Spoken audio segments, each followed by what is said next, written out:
Nyabar. Dengan I memang penyabar gila. Dengan orang lain dia macam kelanggar kan. Good luck, make sure satu nafas.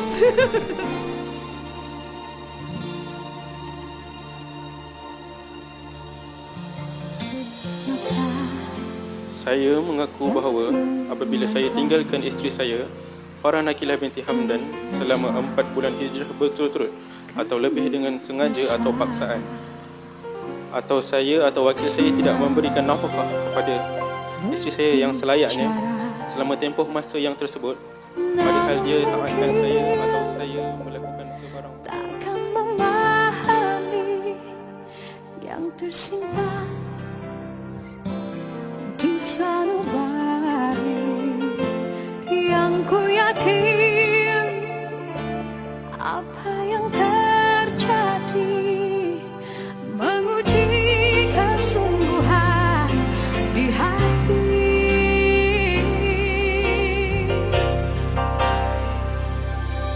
Berjanji takkan berlalu pergi, kasih pastikan bersemi nanti, mencipta sinar bahagia bersama.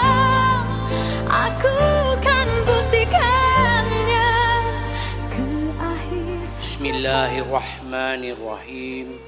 Muhammad Saipul, saya. aku nikahkan dikau dengan anakku Farah Nakilah dengan mas kawinnya RM300 tunai. Aku terima nikah Farah Nakilah binti Hamdan dengan mas kawinnya RM300 tunai.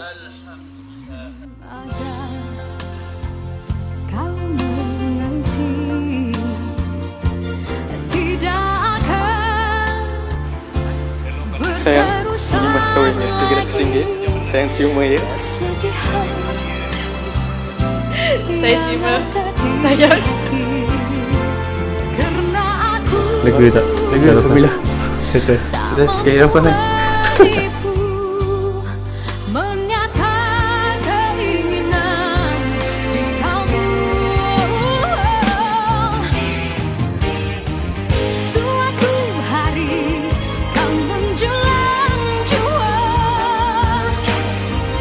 saat bersatu di antara kita. Suatu masa kan terbukti nyata.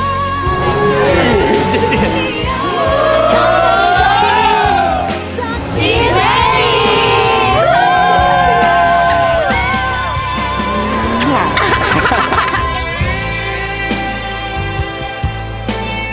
Selamat pengantin baru Farah and Saipul. Semoga kekal ke jannah dan cepat-cepat dapat anak. Kita orang nak anak cewek comel. Dia sendiri Kelakar orangnya. tak tahu. Congratulations Farah. Tahniah pada Apple dengan pasangan. Semoga kekal sampai ke syurga. Jaga isteri dengan baik. Ubah perangai. janji takkan berlalu. Kasih pastikan bersemi nanti, mencipta sinar bahagia bersama. Aku kan buktikannya ke akhir nafasku ini.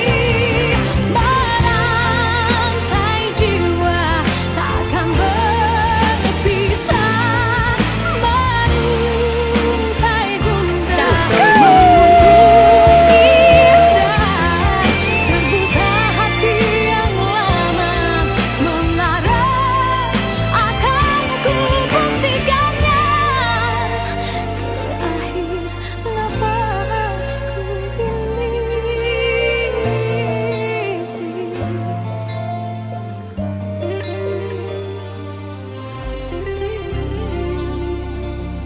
Nasihat last, jadilah isteri soleha dengan kata-kata suami. Jangan lawan.